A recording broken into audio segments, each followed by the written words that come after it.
ये है 75 साल से भी ज्यादा की डिक्टेटरशिप, बोले तो तानाशाही। The 199th is an experienced army unit. They're particularly excited because they'll be the only infantry unit to be inspected and will see Mao Zedong himself. जहाँ की स्काई लाइन्स, प्लेन की स्पीड में चलने वाली trains और GDP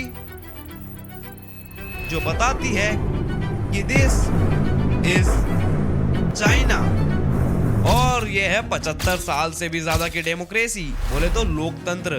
दुनिया की सबसे बड़ी लोकतंत्र में शांति से लोग व्रत तक नहीं कर पा रहे हैं। जहाँ के रोड, डेवलपमेंट और चलता फिरता पॉपुलेशन का सबूत जो बताता है कि दिस इज इंडिया। काहे का दिल्ली है भैया, दिल तो है ही नहीं किसी के पास। इंडिया दुनिया की सबसे बड़ी पॉपुलेशन, दुनिया की सबसे बड़ी डेमोक्रेसी और दुनिया के सबसे बड़े जुमले। हम 2022 तक किसानों की आय 2 गुना करने का संकल्प पूरा करने वाले हैं। किसानों की आय को 2022 तक दुगना कर देंगे। अब इस वादे की बात भी नहीं करते मैम। लेकिन सवाल यह है कि 75 साल बीत गए और हम अभी भी डेवलपिंग ही क्यों हैं? डेवलप्ड क्यों नहीं? और हाँ, ये वीडियो का पर्पस तुम्हारे को इंडिया के बारे में बुरा फील कराना नहीं है। मैं तो बस तुम्हें सच बताऊंगा, एक आईना दिखाऊंगा। इसलिए यूं मत बोलना कि सच तो कड़वा है, बोलने वाला भड़वा है। अब सबको करो साइड, क्योंकि डुबकी लगाते हैं इस मुद्दे पर कि असल में दिक्कत क्या है। सबसे पहले तो पॉपुलेशन और इंफ्रास्ट्रक्चर। चाइना को हमने पॉपुलेशन में पीछे छोड़ दिया, लेकिन इंफ्रास्ट्रक्चर उसका तो अभी भी ऐसा है कि 1 अनार 100 बीमार, मतलब ज्यादा लोग कम रिसोर्सेज। शहरों के हॉस्पिटल का हाल देखो, एक बेड के लिए 10 लोग लड़ रहे होते हैं। मेट्रो और बस में घुस गया ना तो समझ लो बहुत बड़ा काम कर दिया। अगला घुस तक नहीं पा रहा। गवर्नमेंट बोल रही है कि मेट्रो ने ट्रैफिक कम कर दिया, लेकिन उन्हें ये तो बताओ कि ट्रैफिक रोड से हटके मेट्रो में आ चुका है। और गाँव, वहाँ पे तो बिजली और पानी अभी भी लग्जरी है। 67 लाख लोगों के पास तो बिजली का एक्सेस ही नहीं है। गाँव 80s में जी रहे हैं, उन्होंने अभी तक बिजली भी नहीं देखी। मोदी जी ने 2018 में बोल दिया था कि पूरा देश इलेक्ट्रिफाइड हो चुका है, लेकिन किसी एक गांव के इलेक्ट्रिफाइड होने का मतलब है कि वहाँ के सिर्फ 10% हाउस होल्ड को कनेक्शन मिल रहा हो। मतलब गाँव में बिजली तो है, लेकिन उनके घरों में बिजली नहीं है। पर चलो मान लिया कि इंफ्रास्ट्रक्चर थोड़ा कमजोर है, लेकिन दिक्कत तो यह है कि हमारे सिस्टम में ही कई चोर हैं, मतलब कि करप्शन। तो ये करप्शन है क्या और क्यों ये इतना फैला हुआ है कि 89% लोग इंडिया में मानते हैं कि इंडिया करप्टेड है। करप्शन मतलब पावर और पैसे का गंदा इस्तेमाल, जिसमें कानून बिकता है और इंसाफ दब जाता है। और ये होता है इसलिए क्योंकि अकाउंटेबिलिटी जीरो है, सिस्टम वीक है और लोग मजबूर हैं। Farmer RBI governor D Subba Rao ने कहा था कि सिर्फ 25% ऑफिसर सिस्टम में काम कर रहे हैं, 75% सिस्टम में तो है, लेकिन सिस्टम के लिए नहीं काम कर रहे हैं। मतलब नेता बाबू पुलिस जो कुर्सी पर बैठे हैं वही इसके असली खिलाड़ी हैं। इन सरकारी दफ्तरों में अपना काम कराने के लिए घंटों तक लाइन में खड़ा होना पड़ता है, लेकिन अगर टेबल के नीचे झांको तो देश का न्याय दिख जाता है। क्योंकि इंडिया में करप्शन कोई दिक्कत नहीं, एक कल्चर बन चुका है और पुलिस से लेकर पार्लियामेंट तक सबका चाय पानी फिक्स है। अब इस करप्शन को रोकने के लिए हमें क्या करना होगा? करप्शन को रोकने के लिए हमें एक ट्रांसपेरेंट और स्ट्रिक्ट अकाउंटेबिलिटी सिस्टम बनाना होगा, जहां हर ऑफिसर, हर नेता, हर प्रोजेक्ट के ऊपर एक ट्रांसपेरेंट रिकॉर्ड होना चाहिए। पब्लिक को पता होना चाहिए कि उनका पैसा कहां गया, क्यों गया और क्या रिजल्ट आया। लेकिन अगर गलती से करप्शन खत्म हो भी गया तो समझ लेना कि अब तो रिश्वत भी यूपीआई से लेने लगे हैं। लेकिन अब बात करते हैं कि हमें इसे असल में रोकने के लिए क्या चाहिए। अरे सबसे पहले एक मिरेकल चाहिए, और वो मिरेकल है एजुकेशन। टीवी देखते देखते पता ही नहीं चलेगा कि कितने नौजवानों की नौकरी की उम्र गुजर गई। अरे फ्यूचर से इतना डरेगा तो क्या खाक जिएगा। These are India's young people who are supposed to fuel the country's economy. मेरा नाम मोहित कुमार है, मैं बठिंडा में रेलवे स्टेशन में कुली का काम कर रहा हूँ। मैं बीटेक की हुई है मैंने। सरकारी नौकरी प्राप्त करना मुश्किल है। स्कूल के बाहर जब जिंदगी इम्तिहान लेती है तो सब्जेक्ट वाइज नहीं। अब चलो बात करते हैं एजुकेशन की, जहाँ पर क्रिटिकल थिंकर्स और टैलेंट वाले बच्चे जो स्कूल के समुंदर की उन गहराइयों में डूब चुके हैं, और टीचर्स सिर्फ उन्हें बचा रहे हैं जिन्हें तैरना आता है, यानी कि रट्टा मारना आता है। क्या बात है? तो क्या तुम्हें भी तुम्हारे माँ बाप बोलते हैं कि बेटा तू डॉक्टर बन जा, तू इंजीनियर बन जा, या बेटा तू सरकारी नौकरी कर ले, है ना? क्योंकि उनको इसके अलावा कुछ पता ही नहीं है। और ऐसा क्यों, इसे मैं आगे बताऊंगा। सबसे पहले बात करते हैं भारत की ऑल टाइम ब्लॉकबस्टर 3 इडियट्स के बारे में। सक्सेस के पीछे मत भागो, एक्सेलेंस का पीछा करो। सक्सेस झक मार के तुम्हारे पीछे आएगी। इसमें तुम राजू या रैंचो इनसे इतना रिलेट नहीं करोगे जितना तुम फरहान से करोगे, क्योंकि हर दूसरे तीसरे घर में एक फरहान होता है, जिसके माँ बाप उसके पैदा होने से पहले ही सोच लेते हैं कि इसे कौन सी लाइन में डालना है। 28 मेरा जन्म 5:15 पे हुआ और 5:16 पर अब्बा ने कहा मेरा बेटा इंजीनियर बनेगा। Farhan Qureshi BTech engineer. And my fate was sealed. मैं क्या बनना चाहता था साले किसी ने पूछा तक नहीं। और यही सब सुनते सुनते वो बड़ा होता है। और अगर तुम उससे कहते भी हो कि तू तेरे दिल की सुन, तो जवाब आता है अब्बा नहीं मारेंगे।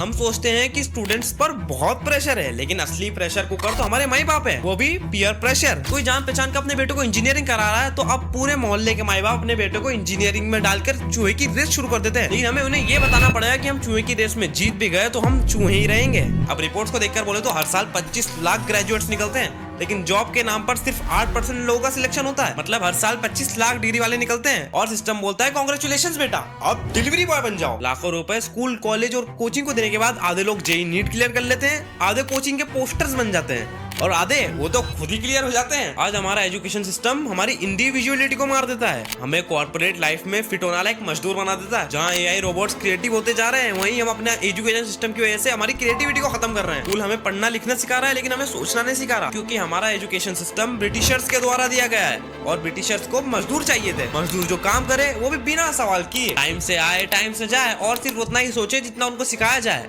डब्बे के बाहर का ना सोचे। अगर ऐसा ही चलता रहा तो रोबोट्स हमारी जगह ले या ना ले, हम रोबोट्स की जगह जरूर ले लेंगे। सोचो हमें आज भी स्कूल में छोटे छोटे बाल काटकर यूनिफॉर्म पहनकर एक भी मिनट लेट ना आकर रोबोट जैसा ट्रेन किया जाता है, जहाँ तुम एक भी सवाल ऐसा नहीं पूछ सकते जिनकी जवाब देना उनके बस की ना हो। तो क्या तुमने उनसे पूछा कि हमारे कॉलर के बटन का हमारी पढ़ाई से क्या लेना देना है? एक तरफ बोलते हैं डोंट जज a book by its cover, दूसरी तरफ बच्चे के बाल को हाथ लगाकर ही उसकी औकात पर नहर मार लेते हैं। नमन सारे वायर लगा दिए ना? हाँ भाई सारे वायर लगा दिए, अब मजा आएगा ना। ये किसी ने प्रिंसिपल ऑफिस उड़ा दिया। किसने उड़ाया?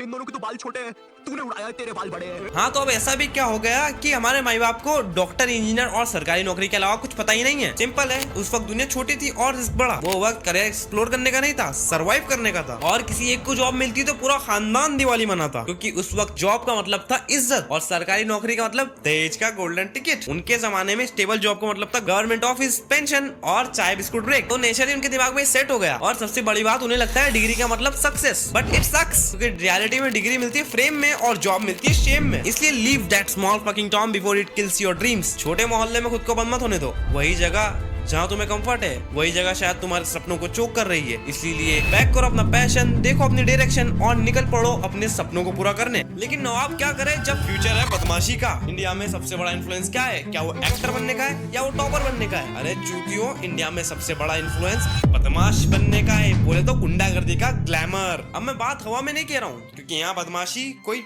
वार्निंग नहीं, एक ब्रांडिंग बन चुकी है। मेरा बाप बदमाश था, मैं बदमाश ही हूँ। आजकल की यूथ बदमाशों को अपना आइडियल मान लेती है, वो जो कर रहे हैं उन्हें अपना गोल बना लेती है। फिर उन्हें पता तो नहीं होता कि उन्हें क्या चाहिए, लेकिन उन्हें ये जरूर पता होता है कि उन्हें क्या मिलने वाला है। और ऐसा हो भी क्यों ना, क्योंकि वेब सीरीज मूवीज इनमें बदमाशी को एज अ कूल और पावरफुल बताया गया है। दिल्ली में एक 16 साल के लड़के को उसके दोस्त ने चाकू मार दिया क्योंकि उसने उसके फॉलोअर्स बढ़ाने में मदद करने से मना कर दिया था। उत्तर प्रदेश में 2 लड़कों ने एक 19 साल के लड़के को मार दिया ताकि वो उसका आईफोन चुराकर अच्छी रील बना सके। और इस सब के बाद भी इन सो कॉल्ड बदमाशों को लगता है कि आज जेल कल बेल, परसों वही पुराना खेल। खेल कैसे? कुल मिलाकर 60 से 70% नेता गुंडों का इस्तेमाल करते हैं। ADR की रिपोर्ट के हिसाब से इंडिया में लगभग आधे मिनिस्टर्स के ऊपर क्रिमिनल केसेस हैं और ये नंबर पॉलिटिकल क्रिमिनलाइजेशन का सबसे बड़ा प्रूफ है। और थोड़े दिन पहले इंदौर में सलमान लाला नाम का एक गुंडा मरा, के ऊपर 32 से ज्यादा केस थे। Drugs, rape, attempt to murder सब लिस्ट में था। और उसके मरने के बाद क्या हुआ? पोस्टर लग गए, 60 से ज्यादा अकाउंट ने उसे लेजेंड बना दिया। रील्स बनने लगी मिस यू लाला। अरे लाला तुम्हारा पेट भर रहे थे क्या? अब यूथ जो बदमाशी की तरफ जा रही है, इसका दोष हम किस पर डाले? क्या वो सिस्टम है या वो एजुकेशन सिस्टम है? अरे गलती तो इसमें दोनों की है। एजुकेशन सिस्टम जो बच्चों को एक ऐसी दुनिया में डालता है जो दुनिया उन्हें चाहिए ही नहीं। आइंस्टाइन ने एक लाइन कही थी कि it will live its whole life believing that it is stupid. अब इसे हिंदी में बोले तो हर कोई जीनियस होता है, पर तुम किसी मछली को उसके पेट पर चढ़ने की क्षमता से आंकोगे तो पूरी जिंदगी अपने आप को बेवकूफ समझती रहेगी। इसी तरह बच्चे भी खुद को पढ़ाई में बेवकूफ समझते हैं और बदमाशी क्लाइन में निकल पड़ते हैं। और इसमें सिस्टम का भी बहुत बड़ा हाथ है, क्योंकि सिस्टम में कई लोग खुद गुंडों का इस्तेमाल करते हैं। इलेक्शन के टाइम पे यही गुंडे उन्हें वोट दिलाते हैं। Fair based popularity, money laundering, illegal funding और टूटे फूटे सिस्टम का फायदा उठाते हैं। और कुछ लोग तो गुंडागर्दी करने के बाद बिग बॉस जैसे बड़े शोज में चल जाते हैं और बार बार यूथ बदमाशों की इन कई गई बातों को सुनकर अपनी एक नई पर्सनालिटी अपना लेते हैं। अरे हर धर्म में अच्छी बातें कही गई है जिसे हम फॉलो कर एक अच्छे इंसान बन सकते हैं। अरे लेकिन मैं धर्म की बात क्यों कर रहा हूँ? क्योंकि सबका धर्म तो लड़ाइयों से बचना और एक अच्छी राह पर चलना सिखाता है, लेकिन सबसे ज्यादा लड़ाई धर्म के नाम पर होती है।